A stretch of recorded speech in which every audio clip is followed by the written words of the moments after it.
Hey everyone. All right, I'm going to talk about our final assignment. So in this class, as we've been studying interpersonal conflict, we have gone through a lot of different types of assignments, from the metaphor report and creating analogies to the children's book where we really dove into culture and conflict, and then the protest report to really zoom out into that macro place. So in this conflict, I really want to give you more power now to take the materials that we've covered in this class and decide on a conflict you want to analyze and really approach it with your toolbox in hand.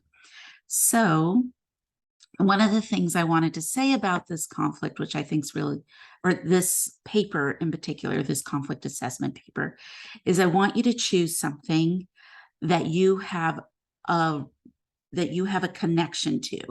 Now, it doesn't mean you can choose something that is your conflict, your interpersonal conflict, and it can be from workplace to family, any context or situation. That's up to you to decide what you want to dive into. However, I do want you to think about the fact that in your master's program, what is the deliverable at the end of it? Usually you have to write a thesis, or the organizational leadership program has the exit project.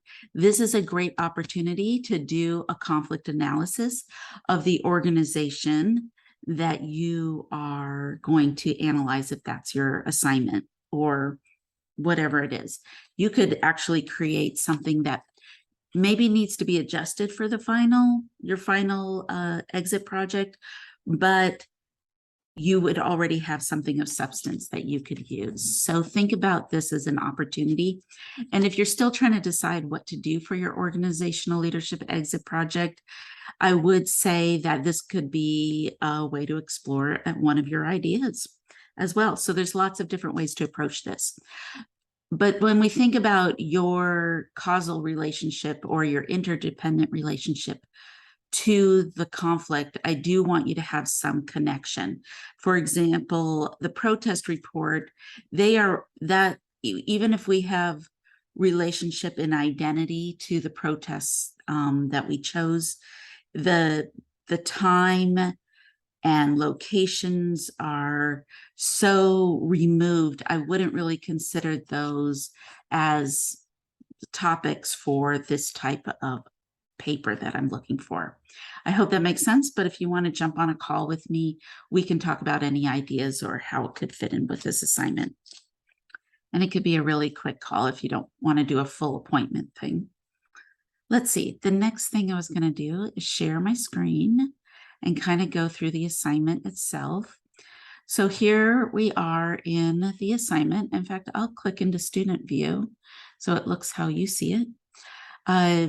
We have the things I was just talking about here to consider your exit project, the relationships and your connection to the conflict. You do have to use a framework.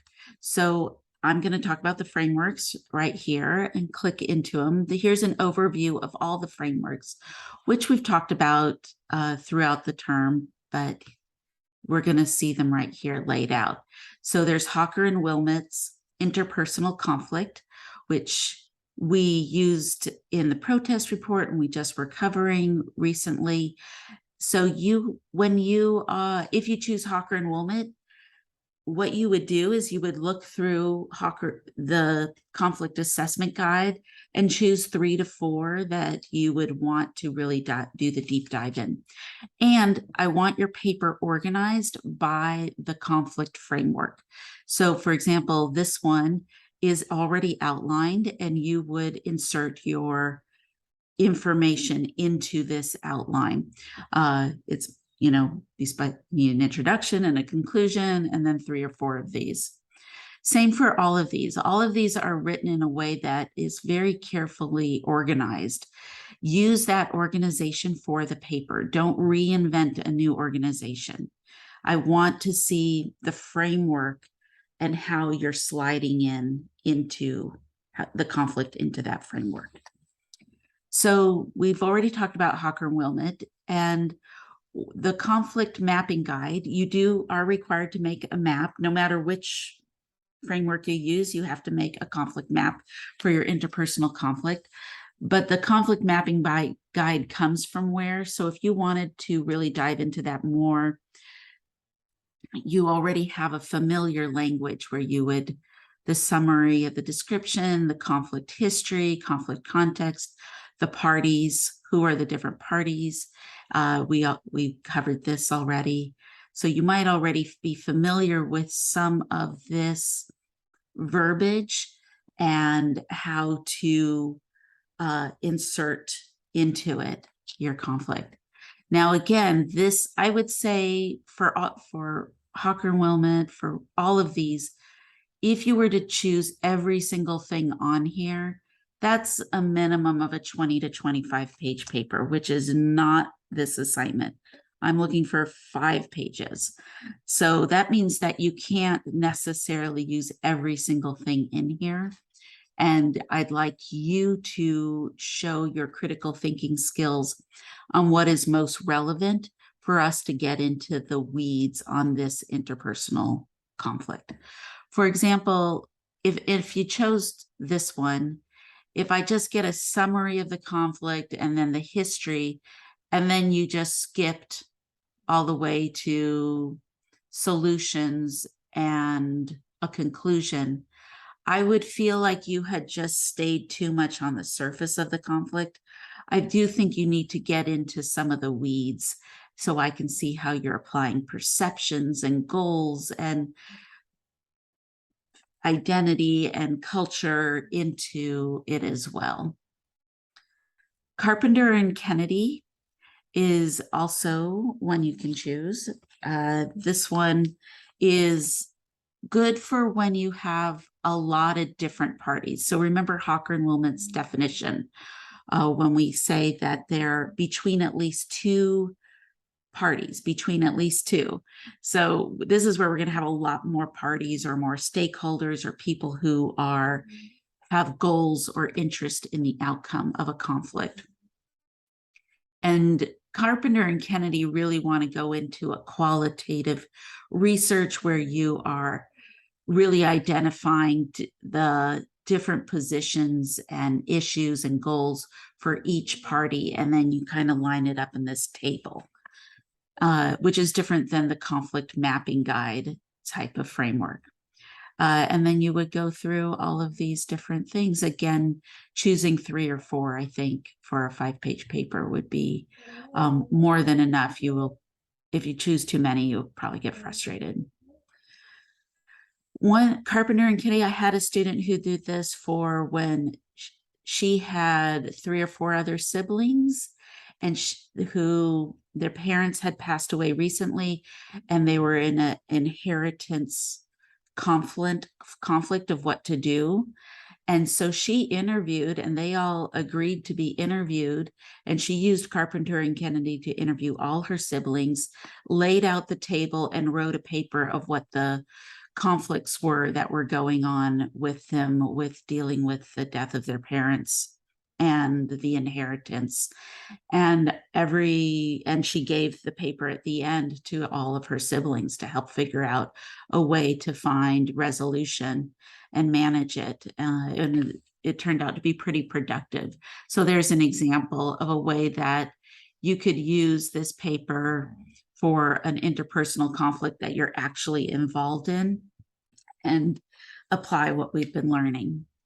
Of course, it's not required that you do something that personal if you don't feel comfortable with that. And so the progress triangle here is the last one. And this one I talked about on the very first day. This is with Daniels and Walker. Now, the thing about this one is it was developed for environmental conflict and collaborative learning approach. And collaborative learning is when you enter into conflict management as a learning exercise, where what are we going to learn about each other? What are we going to learn about the issues and the problems? It works really well with environmental conflict because when you move into a learning place, it kind of levels the playing field and you start to get everyone into the same collective understanding. And that's when we move to collaboration. So the progress triangle doesn't necessarily have to be for an environmental conflict, but it is for the reason why it's important to note that is because when it's an environmental conflict, it's usually that about a lot more things than one single thing. For example, in the world of water, if there's a conflict about a water right and who should use that water right, should it be transferred water rights? We also are going to be looking at sovereign First Nation, ceded lands. We're also going to be looking at the environmental impact.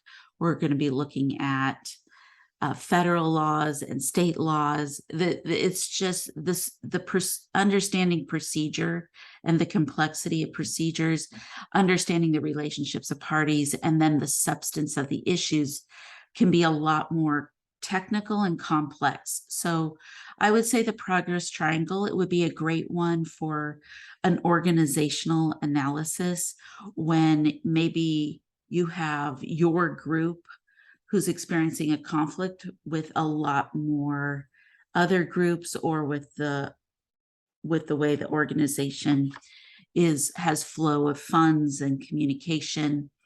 This would be a good one for something that has a lot of complexity to it. Okay. Not that there is any conflict that is not going to have complexity to it, right? So this is a document that you can print out. It's available to you, and I'm just going to close this so you can see where I found that overview of all conflicts. It's this one right here. And then as you decide which one you want to do, you can open up a more in-depth reading. Obviously, there's the Hocker and Wilmot textbook that we've been using all term. I'd have a chapter from Paul Wehr's Conflict Regulation for the mapping guide. I have a chapter from Carpenter and Kennedy's Managing Public Disputes, and then the chapter from Working Through Environmental Conflict with Daniels and Walker. There's one else that I put on here, which is the 4 Ps of collaborative groups. If anyone's interested in that one, that's a PowerPoint, and it's a completely different approach. If anyone wants to use any of that, you can, I have it available for you, but it's not represented in this document we just looked at, but it is listed down here. Same for students who've taken my organizational communication class. I would accept the Cynefin framework if anyone wanted to use that, if you felt most familiar with that, and build on a more what we're doing in this class with the Cynefin and finding the intersection. So that's a possibility as well. You just let me know if you're interested in choosing something different. But that's not all. There's more. So make sure you see the requirement that you have to do a map. Here's the rubric, a rubric for how to write your paper and the quality format requirements. Of course, we're going to still be in that thing where you have to bold your vocabulary, but now I want parenthetical or in-text citations. I prefer APA, but will accept any published reference system if you feel more comfortable with MLA or a different one. You are able to do that. You also have to use materials from this class. So when it says I need you to quote at least 2 videos, 1 podcast, and the textbook, make sure that those are included in your assignment. Let's see, stop share. Okay, so we have these different books and we have different frameworks to choose from. So you can decide. And if you use the the handout for the conflict frameworks. This is going to be comprehensive enough for you to get an idea, so you don't have to do all the reading from every single one of these chapters to decide which one you want to do. Also, you have your worksheets. So your worksheets now become a study guide or a table of context. As you're writing this paper and I'm requiring vocabulary and I'm requiring that you quote videos or the podcast, you already have pulled out quotes from podcasts and videos. Go through the materials that you already did so you don't have to reinvent the wheel or try and go through all the modules to figure it out, and use that as a reference for your final paper. I hope this was helpful, and please use me as a resource if you want to discuss or talk about anything else. Bye-bye.